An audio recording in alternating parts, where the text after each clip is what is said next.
Welcome to Politics Done Right. I am your host, Egberto Williams. This is the progressive program that will take the mystery out of politics. This is the program that will encourage you to make sure government becomes we the people. Whether you are liberal, conservative, or otherwise, you get to air your point of view.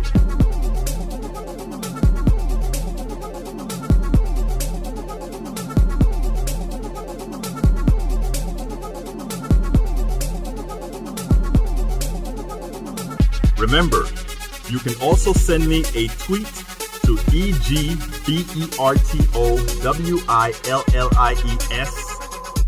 That is, at Egberto Williams. Let us engage. It is politics done right. 1, 2, 3, 4. Well, folks, welcome to one more edition of Politics and Right. I'm Egberto Williams, your host. Thank you so kindly for being a part of the show. We are going to have a great show for you as usual. What I'm going to do, folks, is first get right into the show. And after I get into the show, I will immediately go ahead and get into the other part of the show. So anyhow, title of the show today. What are we going to talk about today? The title of the show is Response to Hillary's Tulsi Attack Exposes a Danger to the Democratic Party. Again, title, Response to. Not what she did, but the response to Hillary's Tulsi attack exposes a danger to the Democratic Party. While some may want to move on from the dust-up between Hillary and Tulsi, it exposes a volatile fissure that is better resolved now than later. One of the issues that we have, and I mean, it's an issue we have in this country ad nauseum, right? We can never handle the issues in detail. We kind of powder them over. A scab gets built over it, and we live on top of the scab, and we don't do what's necessary to really get at the core of the issues. You know, when I got over some of my phobias, what I did is I embraced them, I engulfed them, and then I busted out of them. So I don't think there are too many phobias left, but that is what you got to do, right? You got to embrace it, you got to move on to it, and so forth. We don't do that with race, we don't do that with gender issues, we don't do that with culture issues. We kind of just let them fester, and then people, by not really hitting it head on, things fester. Hillary's attack on Tulsi was likely, let me repeat that again, because I think for those who have just joined in again, while some may want to move on from the dust-up between Hillary and Tulsi, it exposes a volatile fissure that is better resolved now than later. Hillary's attack on Tulsi was likely personal for her 2016 switch. Hillary may have believed that in these times of unmitigated irrational fear, where too many believe Russia can impact her election in a decisive manner, that her smear would negatively impact Tulsi. It has done the opposite. Funny. The funny thing is that most of those who came out to her defense, meaning to Tulsi's defense, do not even support her. They don't support Tulsi. I am not a Tulsi supporter at all. But the concept of a Democratic smear against another Democrat with uncorroborated attacks is unacceptable. It was unacceptable when they did it against Hillary Clinton. It was unacceptable when they did it against Bernie Sanders. That is something we don't have to do as a party. Actually, we are supposedly progressives, believe in truth-telling. Progressive believe in the light will expose all that is good. That is our ultimate beliefs. We need to act it out.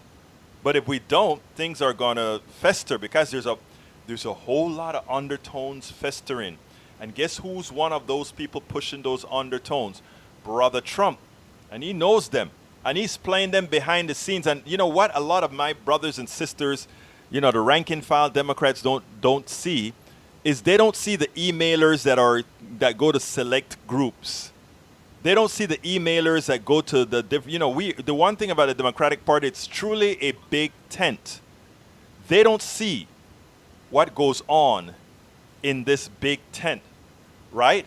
So what we have to do is realize that going forward, what can I say? Things are not the way many believe things are. Anyhow, folks, without further ado, what I want to do is I want to go ahead and we'll go ahead and play the first part of our thing here, and then we'll move on from there. So here we go. Tulsi Gabbard versus Hillary Clinton. What's really going on there? Tulsi served in the military. Tulsi went through background checks. Let's ask the question, why would anybody really think that Tulsi is a Russian asset? Again, she could be, but is there really any evidence of that? Many people are giving her a hard time because she went over to talk to Assad, and after speaking to Assad, she decided that, well, we probably should do an investigation as far as who really launched the poison gas, etc. I think it's important for people to realize how our minds are manipulated by all sides. Our minds are not only manipulated by the Russians, our minds are manipulated by the defense industrial complex as well. I am still trying to figure out why Hillary Clinton would come out and make an uncorroborated statement on Tulsi, and I am still trying to figure out why is it that all the major corporate newspapers, and not only these, all are coming out. And look, for the people that are against her right now, for the average American citizen, for the person that is reading the New York Times, for the person that is watching CNN, for the person that is watching MSNBC, hearing all these issues about, I can understand that they will come into my thread and really think that this woman is the worst thing ever, because the media sources that we hold there, I mean, these are not Fox News we're talking about. We're talking about the New York Times, we're talking about CNN, and we're talking about many other networks that are either what we would call centered networks, fact-based networks, or otherwise. They've all come out with issues on Tulsi. The one thing that has yet to come out is specifically what is it of her. And again, I am not here to defend Tulsi. I'm here to defend the truth. I'm here to defend that we don't allow people to manipulate our minds on neither side. And what I'm trying to tell everybody, the reason I put that statement out there, is that it's not only Donald Trump and the Russians trying to manipulate the American mind. It is the other side as well. Let me dictate what I wrote first in the context that I want to dictate what I wrote. My statement was as follows. I cannot believe Hillary Clinton, unlike President Barack Obama, has involved herself in the Democratic primary race with such a vile attack on Tulsi Gabbard. I cannot believe she does not know that her attack will destroy much of what those of us who have been working to unite those who unknowingly supported a corrosive neoliberalism versus true progressivism. Progressiveness. But there is an establishment method to the madness. I won't go into it right now, but suffice it to say it has to do with the decline of Joe Biden, which was inevitable, and the ascent of Elizabeth Warren, with Bernie Sanders still very viable. The facade of many in the party's leadership is peeling off. My hope is that the rank and file will see the truth and coalesce appropriately. There is nothing in that statement that I don't believe. And there's nothing in that statement that comes out and arbitrarily condemns or defends Tulsi, Hillary, or whatever. I'm just saying, what we're doing is we're allowing folks with the platform, with the microphone, to potentially manipulate us on issues. There are a whole lot of good theories that can indicate why. Let me give a good example to everybody here, because this is the most disconcerting thing that I've heard. Somebody in the thread went ahead and showed that the judges say parties can rig, it's a private thing. If parties want to rig their elections, they can. When you see a consistent, controlled attack like this, you have to ask why. Why is it that all these institutions are being set up to come down on one person, a person that is unlikely to win in the first place? And when did that attack begin? That attack begins with the decline of the chosen one. And why do I call my friend Biden the chosen one? I don't know if anybody ever remembered Obamacare, when Obamacare was being litigated. All our media said one thing. When the Republicans came up with things like throwing your mother over the cliff, or death panels or whatever, they would advertise it this way. The Republicans say that these are death panels and XYZ. The Democrat says that's not true, XYZ. When it came to Biden and his son, how did they describe it? The media comes out with every time the media mentions, I'm talking about CNN, MSNBC, and all the others. Every time the media mentioned about Biden and his son, they made sure to say specifically there was no evidence of wrongdoing. No, there was no evidence of wrongdoing. And I agree with that. There was no evidence of wrongdoing. But the media put in everybody's mind who was listening to them, there was no evidence of wrongdoing. We have this same thing with Tulsi. We have the New York Times, CNN, and all these other institutions, corporate institutions, come out, and nobody comes out and says there is no evidence to say that, they give the impression Tulsi has a reason to be a Russian asset. So what is Tulsi guilty of? And again, I'm just looking at it from the outside looking in. I have nothing on the inside that I know. But what I know is that she spoke to Assad. And what I know in speaking to Assad, she immediately said, you know what? Let's go ahead and have an investigation as far as whether this is a guy who released the toxic chemicals, etc., from somebody who's from Central America, who has understood how the CIA works, who has understood how all these different mechanisms work within the political system. I am not going to be against her saying, let's do a real full investigation to make sure there was no hanky-panky here to throw us into yet another war. Our military-industrial complex, they do things constantly because they're looking for a reason for sustainability, a reason for war. And many of our politicians are on the hook for these guys.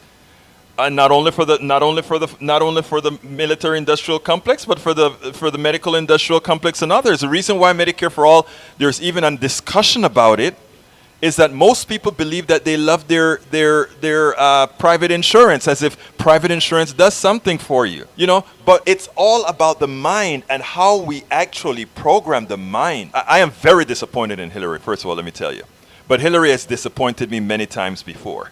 But I'm very disappointed that she came out and did what she did, and I just don't understand why she would do that. And I think what she has done is maybe I've always said that it's good to open scabs to clean them out. So within the Democratic Party, where there is some sort of a fissure, we need to clean it up. But many of us have been trying to do this cleanup in a different manner, right? I better give a disclaimer here. I am a Bernie Sanders supporter. I was a Bernie Sanders delegate thanks to my Kingwood area Democrats, who even as much as they were mostly Hillary Clinton supporters, they sent me to Philly as a Bernie supporter. They knew that I would do what's right. I'm not a Tulsi supporter.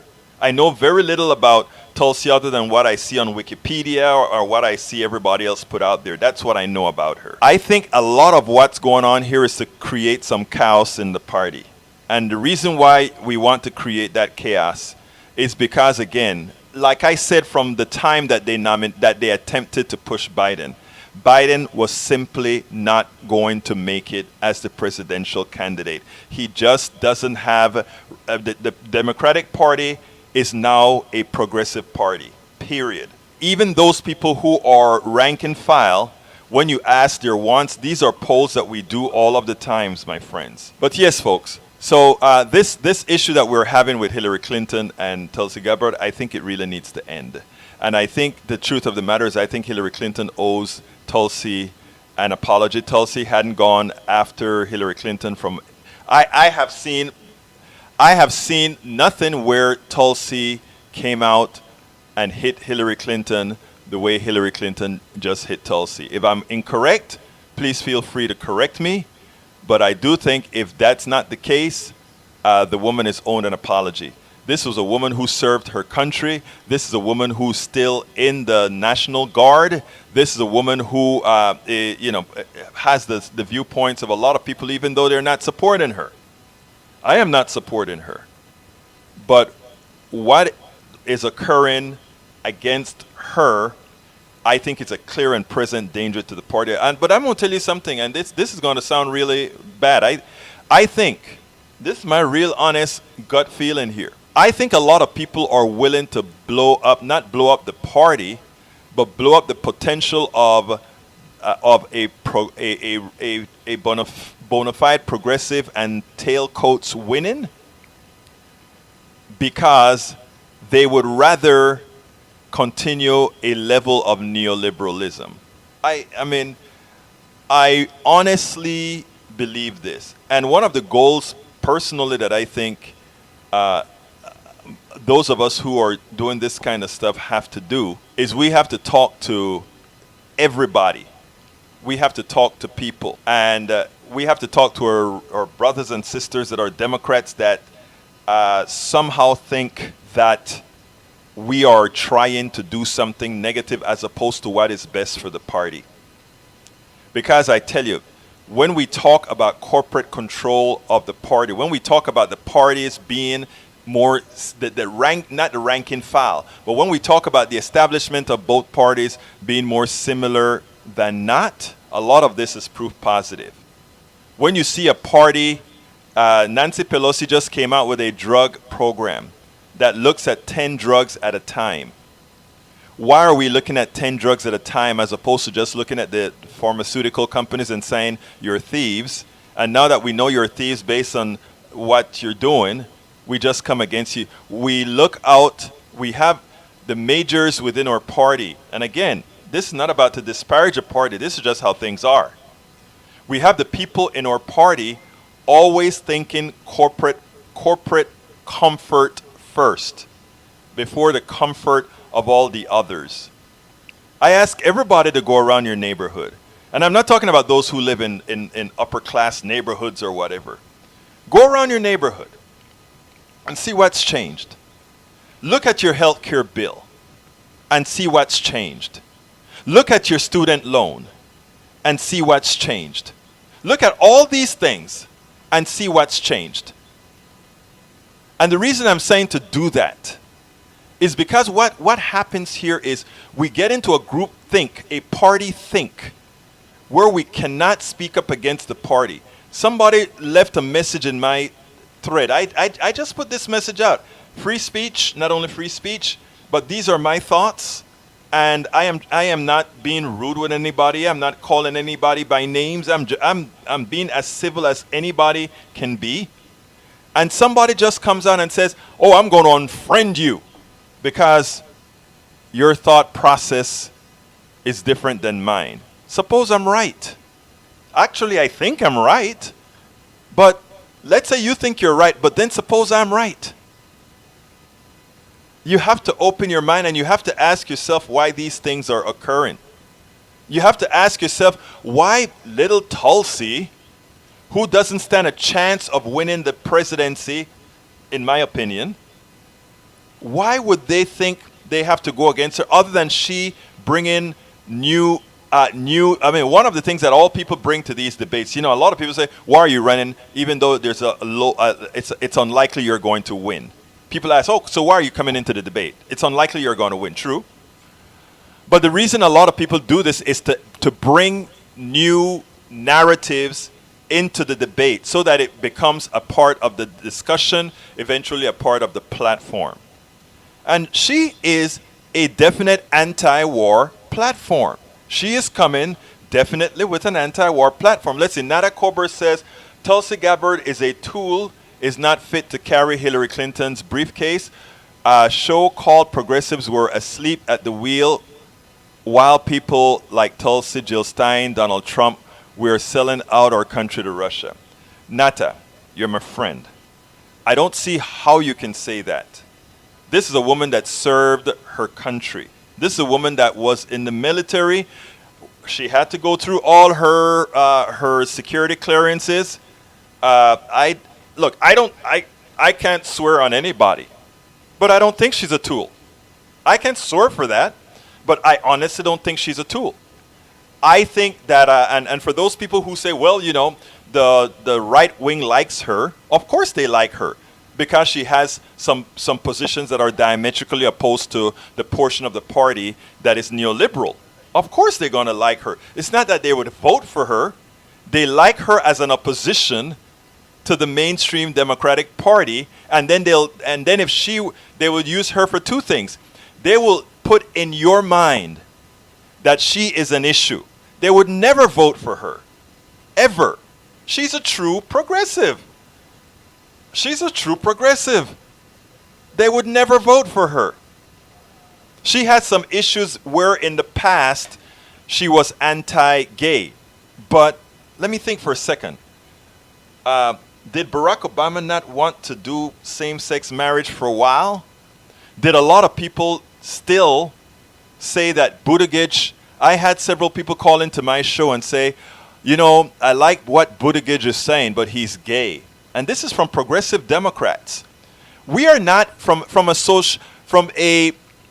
a prejudicial point of view. Progressives and conservatives are not very different. We just try to be better at it. We just try to use the intellectual part of our minds and say, yeah, but we shouldn't be that way, we shouldn't be that way. Let's talk differently and maybe we can be differently. But I mean, it's not all that much different. I go to conferences all the time. And when I go to these conferences, I mean, I see it. So please. And now, Nata, my friend, I don't think it is right for us to just buy the narrative that is brought down from us or to us from the party proper. It is just not right, especially for somebody who has served this country. This woman has served this country. Most of us, I garner, that's listening to me right now or that's answering these questions, has never served in the military and say, I served the country. I think, given that she served in the Middle East, yeah, she earned that right to go and speak and hear Mr. that crazy guy in CDS point of view. I mean, I'm from Panama, original Central America, and I know the things that the CIA did. I know when the bombs were flying in Panama that they were undeserved. But over here, that's not the news that Americans got. Americans never got the news as far as what occurred out there in Panama. The good thing about why I can be sure about it is that I was there. I wasn't there. My father was there, okay? So we have to accept a certain amount of skepticism when our government tells us things, when our party tells us things. One of the reasons I do what I'm doing, independent media and all of that, is because I think we ought to learn to make up our mind. Let's see, Egberto, nothing has changed. I can show you by history. And when it comes to Tulsi Gabbard, she's got endorsed by a Ku Klux Klan former grand. Wow. Now, a Ku Klux Klan, suppose he endorsed you. I know you're not a bad person. Suppose he endorsed you. Can't you understand the psychological warfare that they're running there? Of course. There's going to be a whole lot of these things occurring in the next few months. You're going to have right-wingers create bots that's going to go pollute the mailboxes of Elizabeth Warren. The Russians are, if you want to see what's going to happen here, watch the dissension that's going to occur in the Democratic Party with Facebook. Now, remember, and let me show you all the things that are occurring, okay? Zuckerberg says he's not going to limit political speech from the politicians. If they want to come and lie, they can. What that means is bots are going to have freewheeling on the internet. Bots can go free. For those who don't know what a bot is just a simulated person. They're going to create thousands of persons to create a false narrative. They'll just start populating Facebook and Twitter and Tumblr and all these things with information that seems true. Just like the Russians did in, I think, Philadelphia, where they got black folk for Donald Trump, and they were able to get people to show up for a meeting, for what do you call those things? A meetup. So all of these kinds of things are going to happen. And it's not only going to happen from the side of the Russians, and that's what I'm trying to tell folks. It's not only going to be from the side of the Russians. It's also going to be from the side of, I know a lot of you don't like to hear it, but from the neoliberals. And the reason why is this. Harry Reid said Elizabeth Warren will fall in line. That's what he said. In other words, she's only pushing Medicare for all right now to win the election. She'll fall in line. And that is a narrative that they're pushing right now. But I think deep down, many people know that Elizabeth Warren is likely to have had a fundamental change in her viewpoint after seeing what's been happening in this country to the middle class and to the poor, including many of the people that don't like her. They are seeing that we're but pawns in this whole system. And she may have made a real change. I am, some people tell me I'm naive for thinking that because, like I said, I like Bernie's policies, and Elizabeth Warren is mimicking Bernie's policies. Bernie calls his democratic socialism, Elizabeth calls hers accountable capitalism, right? But both of them, what they sure do is they make sure that we have policies to support the poor and the middle class. That is a clear and present danger for those people who are pathological hoarders of capital. And a lot of our friends in leadership are pathological hoarders of capital. And I think we have to understand that. And if they're not pathological hoarders of capital, what they are is also the wards of the pathological hoarders of capital. And what we have to do is not just fight or dissent or all of that. We just have to be smart and win. We just have to be smart and disregard it. We just have to be smart and do what we have to do. I wish, again, do you really think, let's say, Gary Rhodes says, Egberto, nothing has, oh no, I think I read that one already. Let's see if there's any more for me to read here. Tulsi is a double agent, a fascist asset. You see all these things that come out. Why do people say these things? I mean, how different is that than Donald Trump just going out there and saying the things that Donald Trump says? How different is that from Donald Trump doing that same thing? Come on. Let me tell you what, folks. We cannot allow any side, neither the right side with their Russian bots or the left side or the neoliberal side with their with their other bots. We can't allow that because we have too much in common. The masses, the middle class, the poor. We are the ones who have things in common. If you think most of those people out there, I ask a simple question. Except for the multi-billionaire politicians, how many, and I want you to think about this, how many of our super wealthy in this country has come out against Donald Trump? Think about that. I want you to really, really think about this. How many of these multimillionaires, folks that Trump can't touch them, they're already rich. How many of these multimillionaires, how many of these multi-billionaires have you heard? Now, Trump is a clear and present danger. We know that. We see what he's done in Syria. He's a clear and present danger. How many of the multimillionaires and the multi-billionaires have come out against Donald Trump? And I mean come out actively and say, we have all these billions. Let's really pump it into candidates that are there. Let's have all these super PACs out there. It's legal now, right? Let's have all these super PACs really pushing the progressive message so that we can get rid of Donald Trump, so that we can tell the people in Appalachia, remember my terms, when we unite Appalachia, the ghettos, and the barrios, we'll all take over the plutocracy. But ask yourself, how many of these multimillionaires and these multi-billionaires do you see out there that are there saying, oh, Trump is terrible. He's putting the country in danger. I want you to ask yourself that question because I can tell you the answer. I've tested it. Almost zero. I haven't heard any real super negatives using their power, their finances. I haven't heard it from Bill Gates. I haven't heard it from Oprah Winfrey. I haven't heard it from none of the billionaires that have come out really and hit Donald Trump hard. And you know why? Ask yourself why.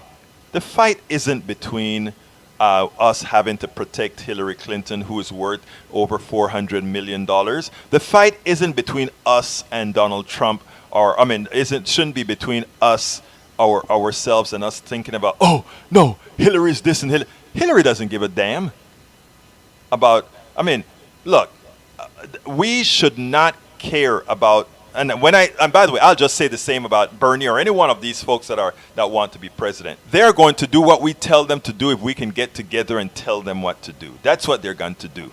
If we get together and tell them what to do, that's what they're going to ultimately have to do. The problem is they're good at doing exactly what they're doing right now, and that is creating enough factions within us that says, Tulsi is there. No. I am not going there.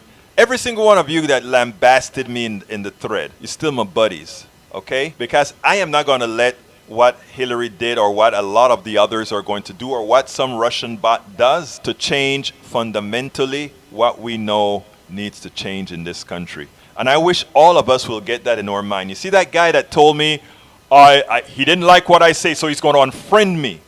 What is he going to do next? Not give me, no longer be a part of my Patreon to support the movement? Come on, guys. Come on. We can't allow the plutocracy to do that. And that's my point. Ask yourself several questions. Think about, watch the news, watch CNN, MSNBC, and them all. Watch their constant defense of Biden and his son. We all know his son gets that job because of a name. But I mean, I don't care about that.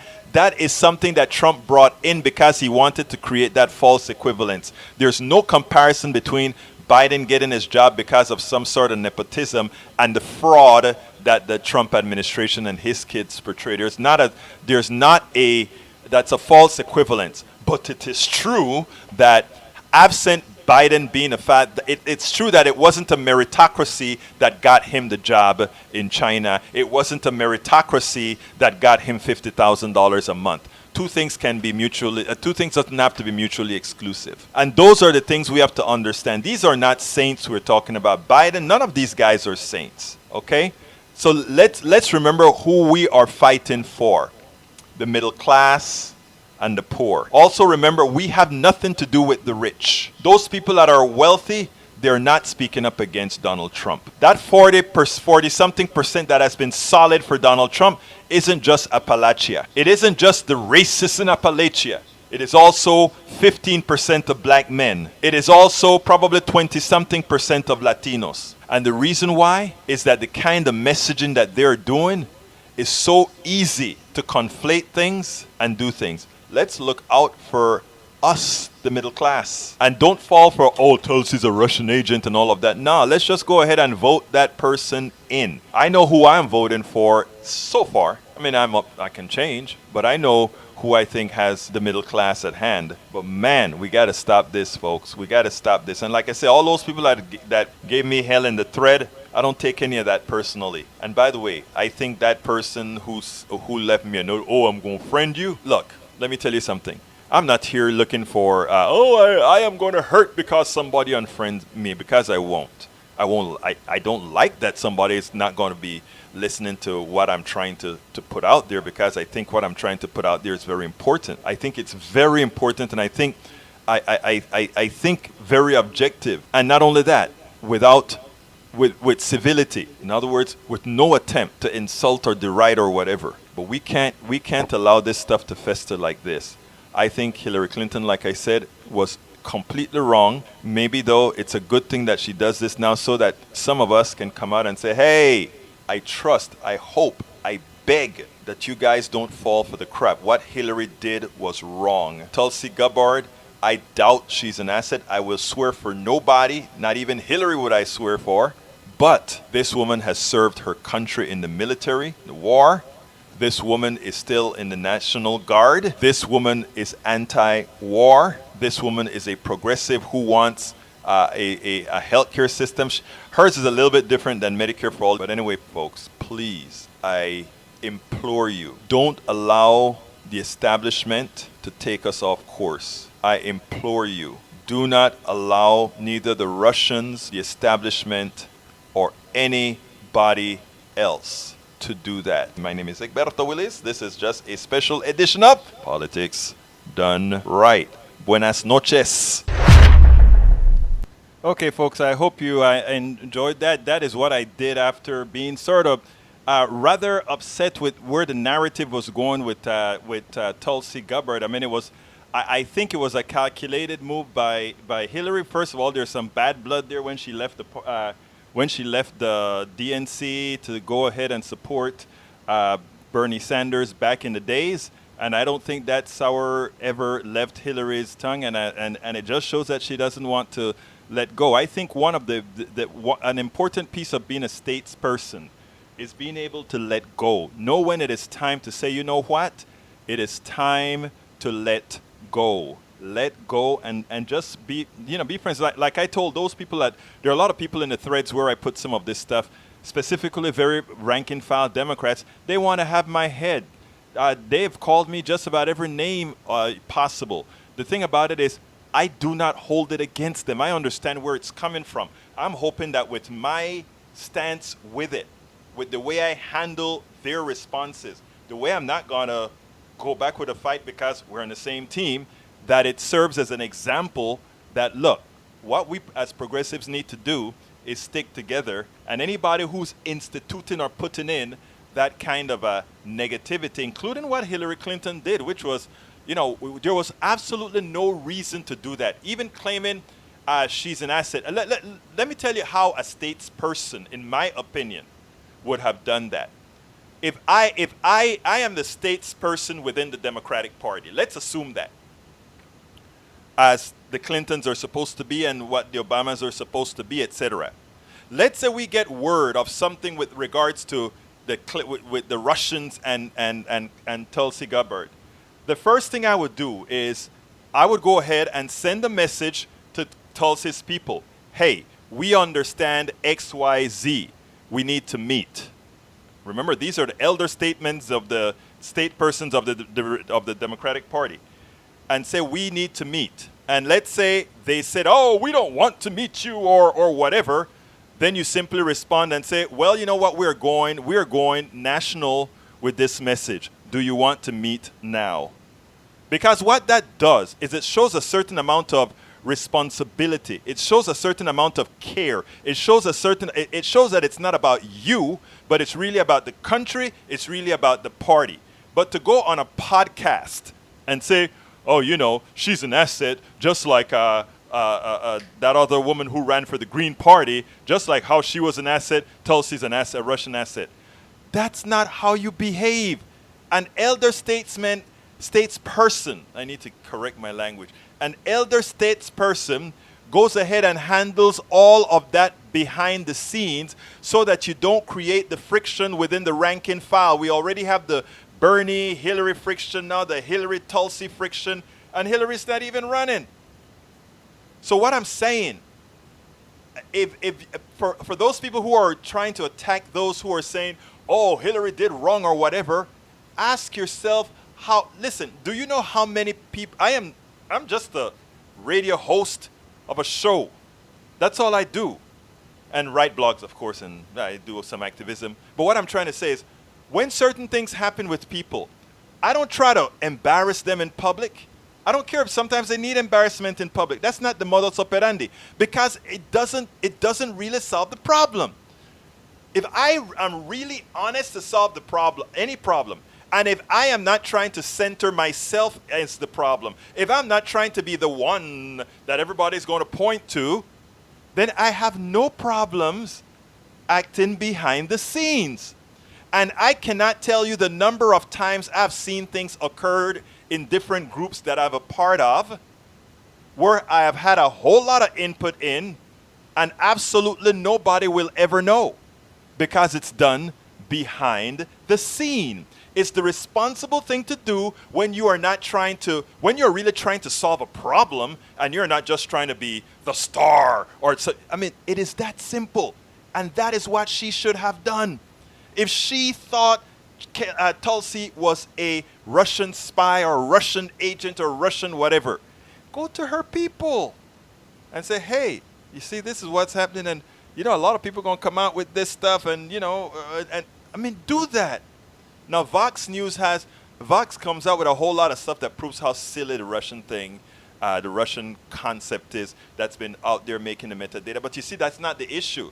The issue is a lot of people, including the establishment, more than likely, and I'd have no proof for that, so I'm telling you straight up. Notice I tell you straight up right away. I have no proof, but it seems to me like it's the standard political smear campaign. Look, let me tell you, progressives, we can actually win. We can actually win by being dignified. We can win by playing the game hard, very hard, tough, but without having to go through those shenanigans, which ultimately always blows up in your face. It always ultimately blows up in your face. And I think many have learned the wrong lessons from 2016. I want to play another piece here that I did, and then I'm going to come back with some other issues that I want to talk about. But actually, I should go ahead and... this one, actually, I was concerned.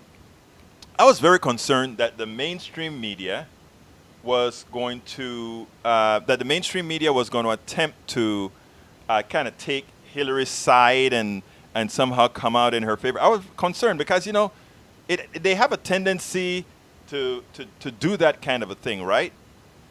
Chuck Todd surprised me yesterday, and a few others as well. But let me go ahead and play you the Chuck Todd interview. Actually, I did it, the Chuck Todd interview with Buttigieg and the panel that he had. I kind of combined them. I took the cut, and I cut the two things together just so that I could express it as 1.29 thing. So here we go. Before I let you go, I was curious if you had any reaction to former Secretary of State Hillary Clinton implying that Congresswoman Tulsi Gabbard might be a Russian asset. What I'll say is that I'm not going to get into their dispute. Is it appropriate? Well, I suppose when you become a private citizen, you can say whatever you want. I understand that. She's a sitting member of Congress. She served. Well, I certainly honor her service. As we saw in the debate, I also have strong disagreements with her. I just wonder if you're comfortable. Throw a charge out there making her deny it. That's a Trumpian move. We got to focus on the task at hand right now. I want to move to the bizarre Hillary Clinton attack, Betsy, on Tulsi Gabbard. First, I want you folks to hear it. I think they've got their eye on somebody who's currently in the Democratic primary and are grooming her to be the third-party candidate. She's a favorite of the Russians, and that's assuming Jill Stein will give it up, which she might not, because she's also a Russian asset. So a Russian asset. Tulsi Gabbard responded, Betsy, you, the queen of warmongers, embodiment of corruption, personification of the rot that has sickened the Democratic Party for so long, it's now clear that this primary is between you and me. Don't cowardly hide behind your proxies. Join the race directly. Look, either Hillary Clinton has some very explosive information that none of the rest of the public has access to, or she floated a conspiracy theory about Tulsi Gabbard. Claiming that someone who deployed twice, who joined the military, is covertly being groomed by the Russian government, that's a conspiracy theory, and there's not public evidence for it. And of course, it's understandable that Gabbard would respond with immense anger. Okay. What I want to show there is specifically, I was very, very happy to see that. Very happy to see that, as it turns out, Chuck Todd did the right thing there. He actually did the right thing there. And the person who didn't do the right thing was Buttigieg. What was Buttigieg thinking? Buttigieg had one answer to give. The only answer Buttigieg was supposed to give was, Hillary Clinton should not have gotten herself involved in something like this. If Hillary thought Tulsi was a Russian agent, she should have gone behind the scenes so that she doesn't create discord within the Democratic Party and spoken to her people. And if she had other information that Tulsi needed to have, let's say Tulsi was a naive person that didn't know the Russians were in the back scene helping her, that she would do so as well. But no, that's not what occurred, people. That's not what occurred. What occurred is she went on a podcast to go ahead and make a statement like that. There was a reason to do that. And that was completely wrong. And I hope, for those, including those people who saw my initial posting, etc., and gave me hell, I hope you really see exactly where I'm coming from. I am, like I said, I'm not a Tulsi Gabbard supporter at all. I mean, she has some LGBTQ issues that is anathema to my thinking process. She has some other issues where she's she has no problems with Modi, who's for many people who believe Modi is sort of a Donald Trump of India, and likewise, but as far as her meeting with Assad that everybody's complaining about, I have no problem with her going to get information on her own as far as what was done in the system. I have no information. I mean, no problem with that issue whatsoever. So now, moving on.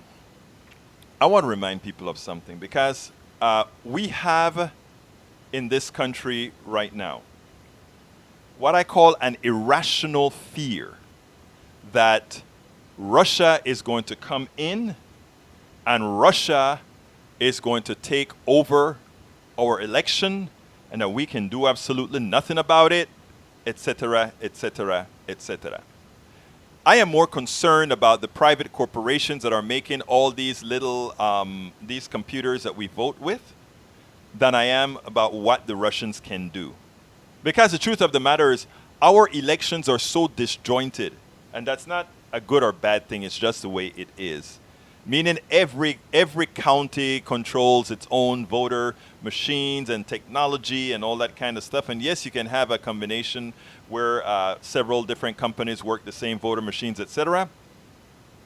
But as I had what's his name, Picard, on my show a few weeks ago. He's a guy who knows about all the voter hanky-panky that goes on. If we want to be concerned about an election, his name is not Picard. His name is, I'll remember his name in a little bit. But if we really want to understand what we need to be concerned about, and notice I didn't say what we need to fear. I said what we need to be concerned about are these voter machines and making sure that they can't just go ahead and make these arbitrary changes or corrupt these machines in such a manner that it affects us, okay? And that is my biggest concern. My biggest concern is not Russia at all. The biggest concern is not Russia. And here's a guy that I was telling you about that was on the show. You should look it up on on politicsdoneright.com. His name is para ver qué es su nombre. Greg Palast. I said Picard. It's Greg Palast, who's the expert on voter suppression here in the United States, etc. Hi, Lee Grant and Masticator and Manirussaman. Welcome aboard on YouTube. Now, anyhow, folks, we had some issues with Facebook at the beginning. I think it has to do with how we queue the show up. It forced me to change passwords and the work. I got to figure out exactly what's going on there. But anyhow, this is what I need to say here. We have an irrational fear for Russia, and we have an irrational fear of how strong Donald Trump is. And I want to put both of those to rest. So I'm going to start this way. We have no reasons, progressives have no reason to fear Donald Trump. Secondly, with watchful eyes, progressives have no reason to fear Russia. Will Russia try to influence our election? Absolutely so.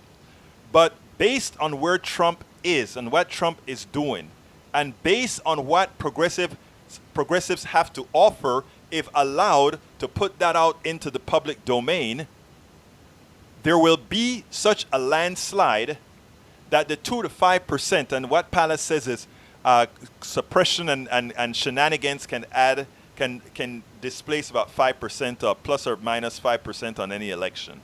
So, if we get our message out, if we don't allow our message to be tainted, then we'll win. So let me first tell you, our message in 2016 was a decidedly progressive, not as progressive as it should be, but a progressive message. That was negotiated in Philly with the Hillary and Bernie people to make sure it was as progressive as one could get. And that won the day by 3 million votes with all the shenanigans that occurred. It is true that it didn't win the Electoral College. It was not solely the Russian and Russians that caused that problem. Voter suppression in Milwaukee, voter suppression by all these Republican-controlled state governments played a part. We got to be cognizant of reality.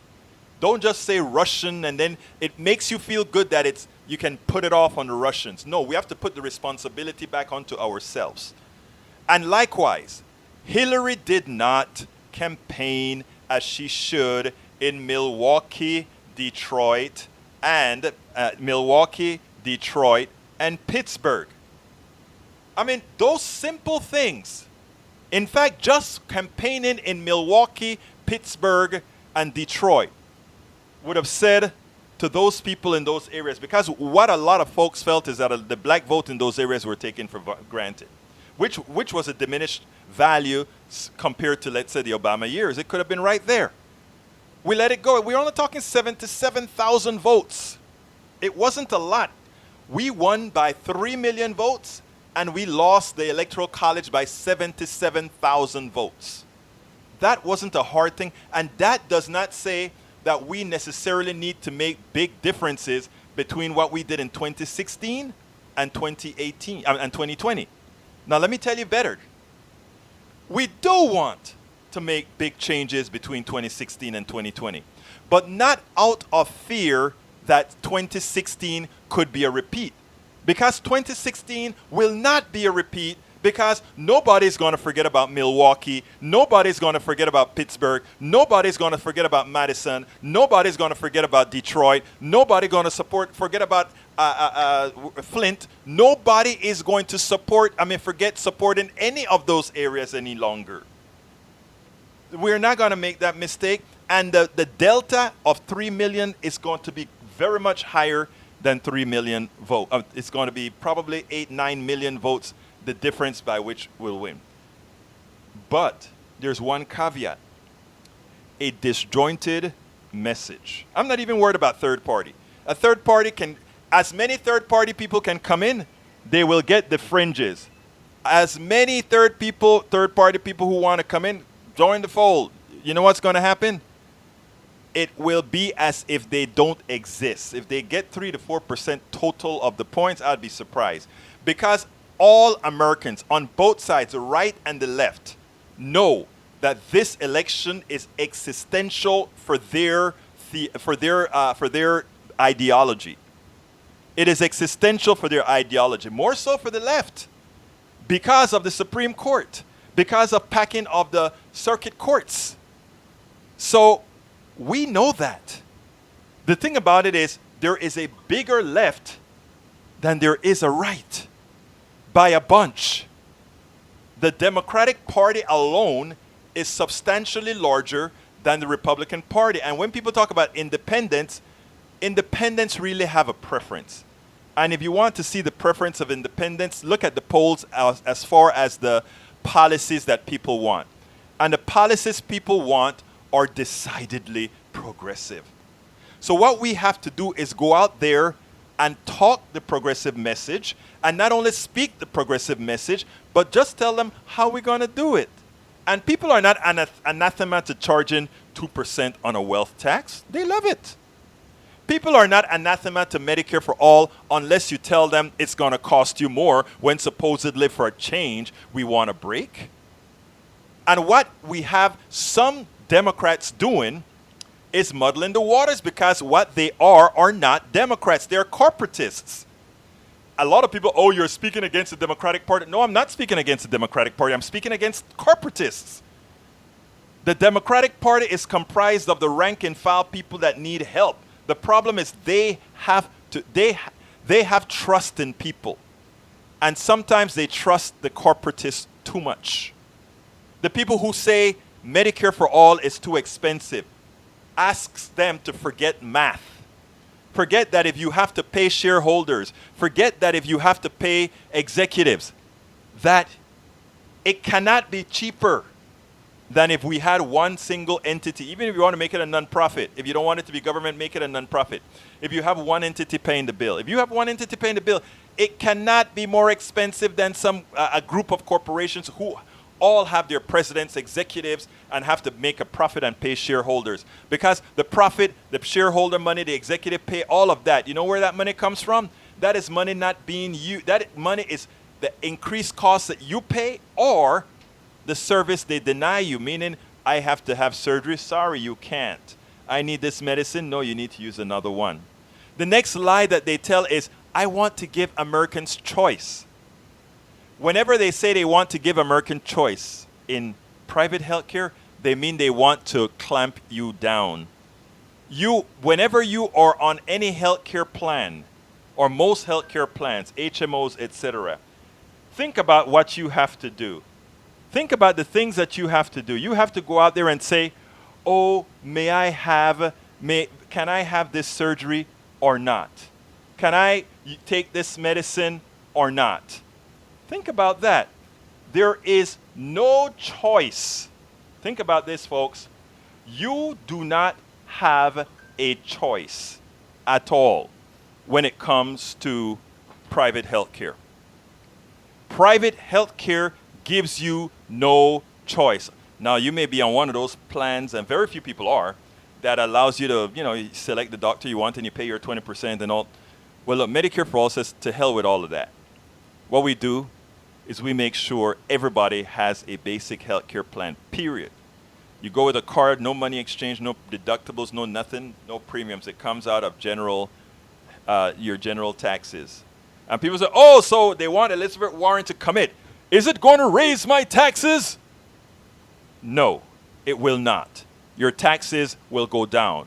Why? Because your healthcare premium is a tax. So says the Supreme Court when they spoke about these other issues. So no, your taxes go down because healthcare premium, since you have to have it, is a tax. Está bien. So people, there is nothing for progressives to worry about. Progressives should win in a landslide if we allow progressives to win in the primary, and if we allow progressives' message to come out undeterred. Undeterred. Tell Americans what you're going to do for them, and let them understand that there is a lot of money in this economy to pay for it. The problem right now is the way this economy functions. It takes all the money, and the people with price and power gets it all. And then we all fight for the crumbs. The person who can tell you that x-ray in raw material may cost $10, but we're going to charge you $400 for that x-ray. You know what that person have? That company has something called price and power. And you know what price and power for them is? Whatever the market will bear. Which means if you get a raise, that gives them the ability to charge you more because you have the money, and we take all the money away from you to charge you more. Let's understand it. And if we explain all these issues to our people, and that's why I have this program as well. If we explain to the people everything, we win. There is no option but winning. There is absolutely no option that will cause us to lose. So folks, my brothers and my sisters, absolutely no fear. Lean in to progressivism or progressiveness, whichever one is grammatically correct. And let's just go out there and win this thing, because the message is on our side. The people are on our side. There are more of us than those who want to be willfully ignorant. And when I say that, I say that with kindness.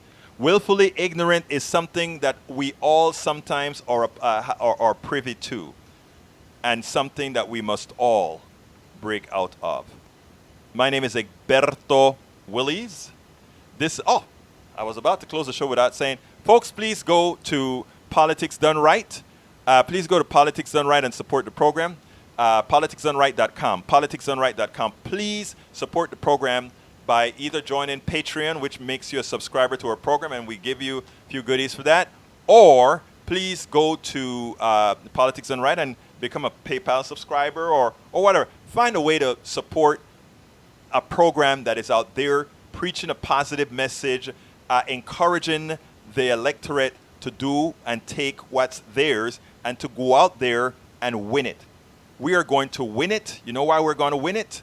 Because we are right. Because we want what most people want. My name is Egberto Willies. This is Politics Done Right. And you know how I end this baby. I am what? Out! Welcome to Politics Done Right. I am your host, Egberto Willies.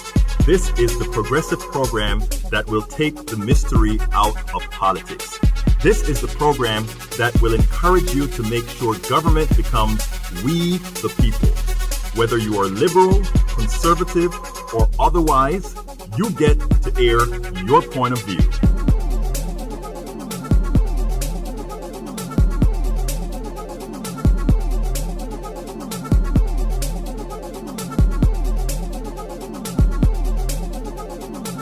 Remember, you can also send me a tweet to EGBERTOWILLIES. That is, at Egberto Willies. Let us engage. It is politics done right. 1, 2, 3, 4.